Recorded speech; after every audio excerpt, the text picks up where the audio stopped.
students. So in last video we have discussed about the 3 steps of the agriculture practice. First one is preparation of soil, second one is sowing seeds, third one is adding manure and fertilizer. Now we will discuss the rest of the steps. The first now fourth step is irrigation. कि हम irrigation का क्या मतलब है कि किस method से हम वहाँ पर वाटरिंग करते हैं अपने प्लांट्स की, दैट इज़ इरिगेशन. कि उन प्लांट्स को हम किस टाइप में, किस मेथड से, किस अमाउंट में या किस इंटरवल के अंदर हम कितना पानी हम उनको अमाउंट में देते हैं, दैट इज़ द इरिगेशन. ठीक है. सो प्लांट कंटेन्स नियरली 90% वाटर. हमें पता है जो भी प्लांट्स हम ईट कर रहे हैं वो सब क्या है, 90% वाटर कंटेन करते हैं इटसेल्फ. एंड जो उसके अंदर सीड जर्मिनेशन होता है या उसको न्यूट्रिएंट्स मिलते हैं, वो मिलते कैसे हैं, डिज़ोल्व फॉर्म में मिलते हैं. दैट मीन क्या है, वो डिज़ोल्व हो रहे हैं किसी चीज़ में तो हो रहे होंगे. दैट मीन वो वाटर के थ्रू क्या होते हैं, सारे के सारे प्लांट के अंदर कौन होता है, न्यूट्रिएंट्स सारे के सारे वाटर के थ्रू सारे प्लांट के सारे पार्ट्स के अंदर ट्रांसपोर्ट होते हैं. दैट मीन हमें प्लांट को पानी देना बहुत ज़रूरी है. That mean irrigation is the most important thing for crop practice. ठीक है. So what is irrigation. Irrigation क्या होती है, the supply of water to crop at different intervals is called irrigation. जो हम डिफरेंट इंटरवल, यानी ये नहीं है कि आज ही सारे क्रॉप को पानी दे दिया उसके बाद देने की ज़रूरत ही नहीं पड़ेगी कभी. नहीं, ऐसा नहीं है. एक ही दिन में वाटरिंग करने से वो क्रॉप क्या हेल्दी ग्रो हो जाएगी. हमें टाइम टू टाइम एक फिक्स्ड इंटरवल के बाद उसको क्या करना पड़ेगा, वाटरिंग करनी पड़ेगी. तो उसको क्या बोलते हैं, irrigation. So now you get that the supply of water to crops at different interval is called irrigation. कि crops को जो सप्लाई करते हैं पानी डिफरेंट इंटरवल्स में, डिफरेंट टाइम के इंटरवल में, उसको क्या बोलते हैं, इरिगेशन. इरिगेशन के सोर्सेज क्या हो सकते हैं, नेचुरल सोर्सेज क्या होंगे, हम लेंगे source of irrigation are well, जो कुएँ होते हैं, tubewells, ponds, lake, rivers, dam and canals. ये क्या है, सबके सब इरिगेशन है. यहाँ पर सभी की जगह पर पानी इकट्ठा होता है, वहाँ से हम क्या करते हैं, ट्रांसपोर्ट करते हैं अपनी फील्ड के अंदर. So here you can see some traditional method of irrigation. यानी कुछ जो ट्रेडिशनल मेथड शुरू से चलते आ रहे हैं, अब तो चेंज हो गया, हम ट्यूबवेल वगैरह यूज़ करते हैं. बट पहले क्या होता था, ऐसे ही क्या करते थे, कुएं से, यानी अपने वेल होता है, वेल से घड़ा भरकर हम क्या करते थे, कोई पर्सन वहाँ से क्या करता था, इरिगेशन करता था. सेकंड थिंग क्या होता है, चेन पंप. चेन पंप में क्या होता था, ये चेन घूमती रहती थी और पानी ये कप में इकट्ठा होता था और वो क्या करता था, आगे सप्लाई करता था.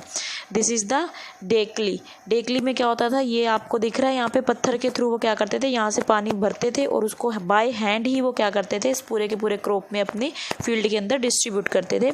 एंड दिस इज़ ऑल्सो राहत. राहत का क्या मतलब है, इसके अंदर जो पानी है वो क्या होगा, ये जो सर्कल आप देख रहे हो ये घूमता रहता था, इसके चारों तरफ क्या लगी हुई है, बाल्टियाँ लगी हुई है पानी की.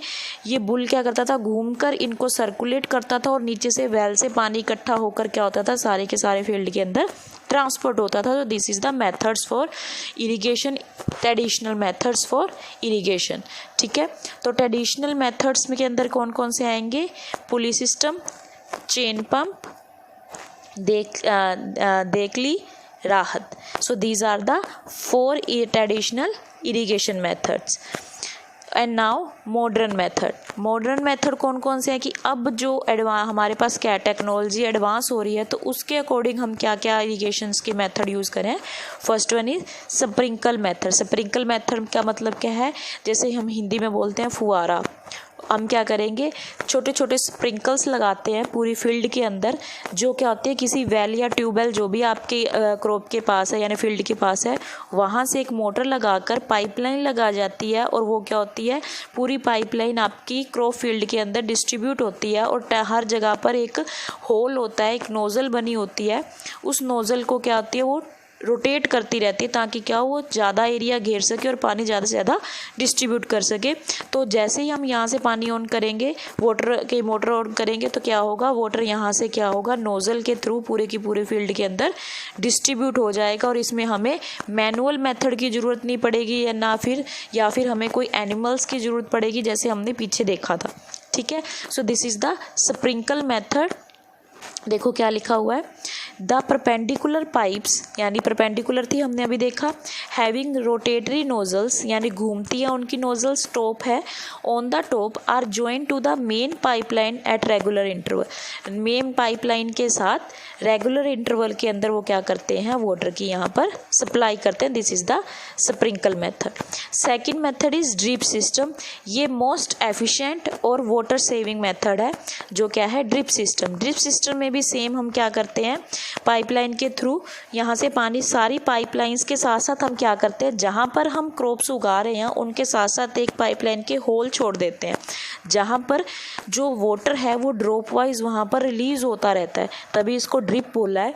ड्रॉप वाइज वहाँ पर एकदम क्रॉप के पास वाटर क्या होता है, रिलीज होता है। इससे क्या होगा, एक तो वाटर की वेस्टेज कम हो जाएगी और जो अमाउंट चाहिए हर क्रॉप को, हर प्लांट को, वो क्या होगा, अच्छे से मिलता रहेगा। सो this is the drip system. So read that, in this system the waterfalls drop by drop just at the position of the roots। बिल्कुल पोजीशन ऑफ रूट्स के पास ड्रॉप बाय ड्रॉप वाटर क्या होता है, छोड़ा जाता है। So it is called drip system. It is the best technique for the watering fruit plant, gardens and trees. ये किसके लिए बेस्ट है, जो हम क्या कर रहे हैं, फ्रूट को उगा रहे हैं, यानी उसके प्लांट्स बड़े होंगे, गार्डन के अंदर जहाँ पर ग्रास होती है या बड़े बड़े प्लांट्स होते हैं या ट्रीज़ को, वहाँ पर ये मेथड क्या है, बहुत ज़्यादा एफिशिएंट है। It is born in the region where availability of water is poor.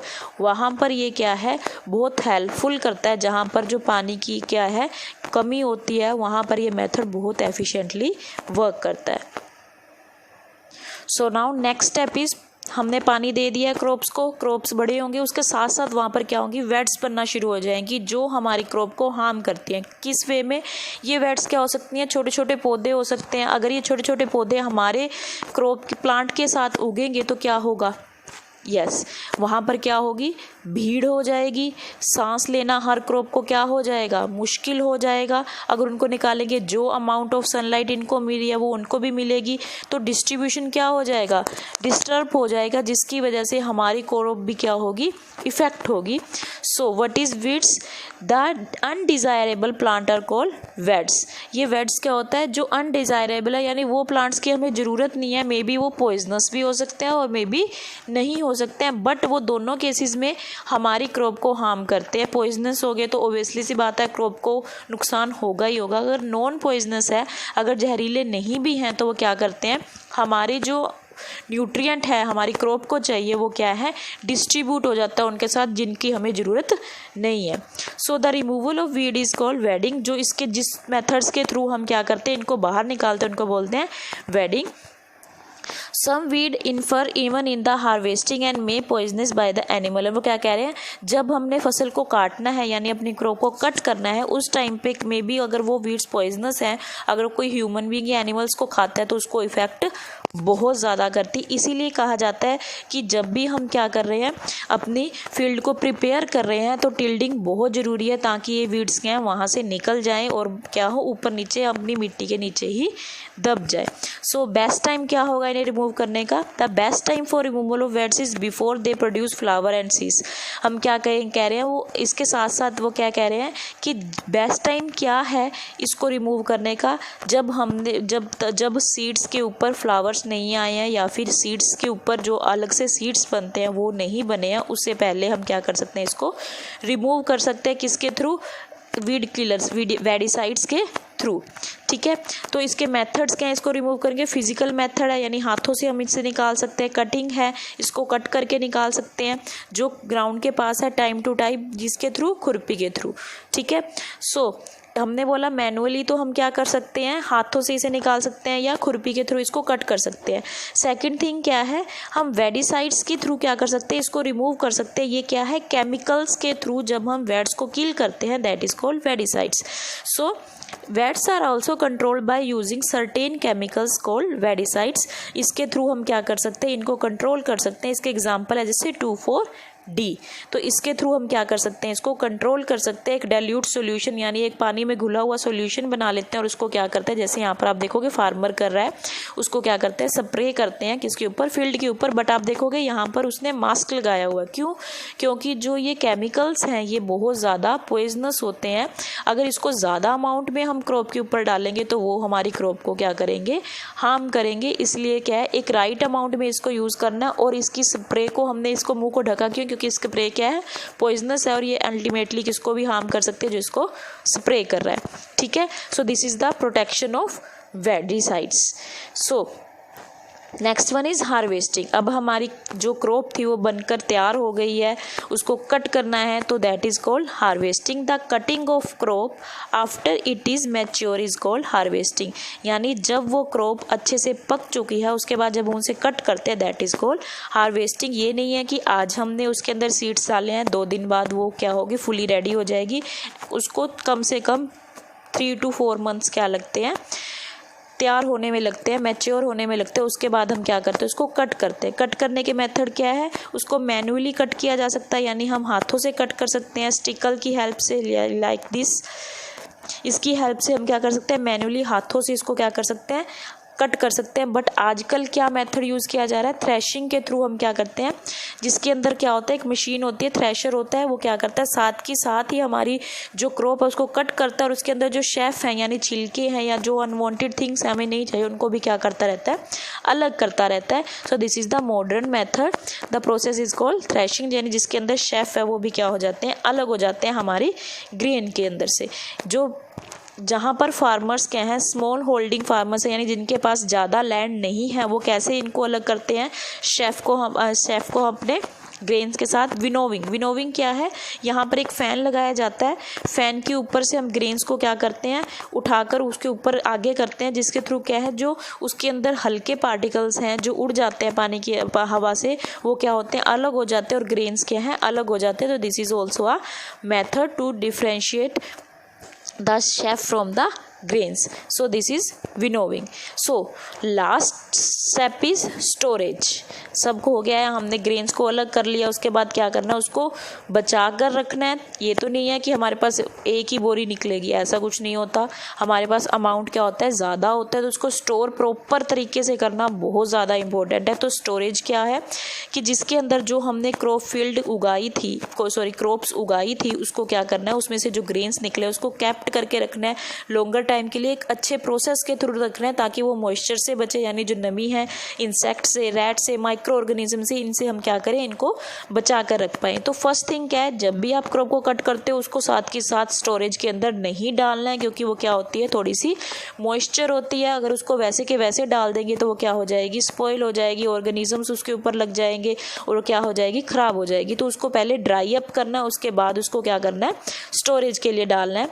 या क्या करेगा, मॉइस्चर अगर उसमें से ख़त्म हो जाएगा, एक तो प्रिवेंट करेगा इंसेक्ट पैट्स होते हैं, बैक्टीरिया, फंगी, इनसे क्या करेगा, उसको बचा कर रखेगा।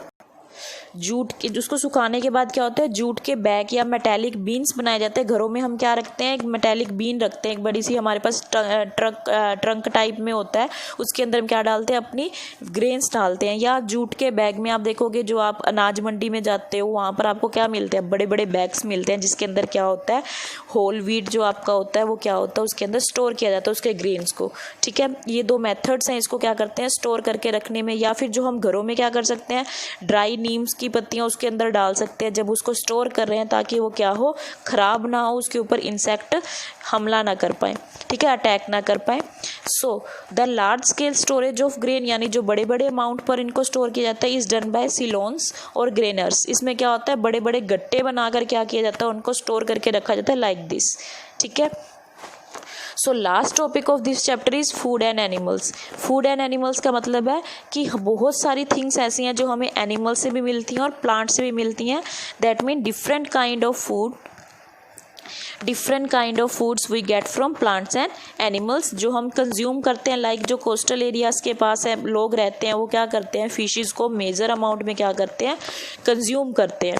इसका मतलब क्या, उनको स्टोरेज भी तो करनी पड़ती होगी अगर कोई एनिमल्स को कंज्यूम कर रहा है।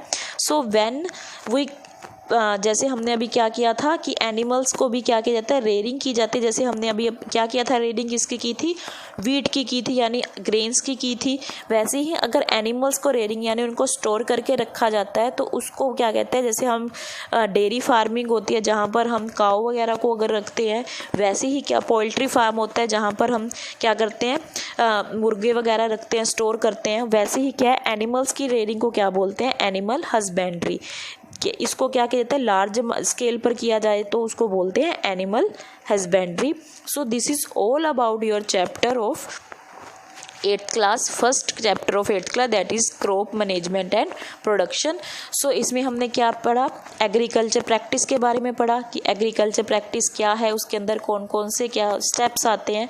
सेकंड थिंग, एनिमल हस्बेंड्री के बारे में अभी पढ़ा कि लार्ज अमाउंट पर एनिमल्स को अगर स्टोर नहीं करेंगे, उनको केयर की जाती है तो उसको बोलेंगे क्रॉप क्या होती है, फर्टिलाइजर्स क्या होते हैं, ग्रेनर्स क्या होते हैं, harvesting, irrigation, kharif crop, manure, plough, rabi crop, seeds, silo, sowing seeds, storage, threshing, weeds, weedicides and winnowing. तो इस चैप्टर के अंदर ये हम सब ने पढ़ लिया है। अगर फिर भी अगर आपको लगता है कि कोई टॉपिक रह गया है, then you can contact me.